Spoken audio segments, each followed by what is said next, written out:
যারা ইনস্টা 360 এই যে 360 ডিগ্রি ক্যামেরা কিনতে চান আমার মতে না কেনাই ভালো। কেন না কেনা ভালো এটা আমি আপনাদের বলতাছি।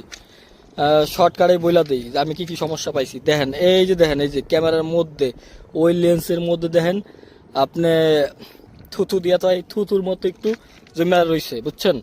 মানে আমি চালু করলে কতক্ষণ পর পরে জমা থাকে আপনার এই ভিডিওগুলো একদম গোলা গোলা দেখা যায়। মেন কথা ক্যামেরার উপরে পানি পড়লে যেমন আহে না, কুয়াশা পড়লে কুয়াশা এরকম এই যে এখন আবার কমতাছে। তো এখনো যদি আপনার কথা হলো মনে করেন যখন আপনি করবেন কামের একটা ভিডিও করতে যাইবেন আর যদি দেখেন এরকম তাহলে কি আপনার কি এত দাম দিয়ে একটা ক্যামেরা কিনে আপনার পোষাইবো? ঠিক আছে, তো এই জন্যই বললাম যে আমি সমস্যাটা পাইছি। আরো বহুত ঝামেলা আছে ঠিক আছে। যারা এই যে ইনস্টা 360 মানে মেন কথা যত উপকার করে ক্যামেরাটা আপনার অত ওইরকমই মানে ঝামেলা।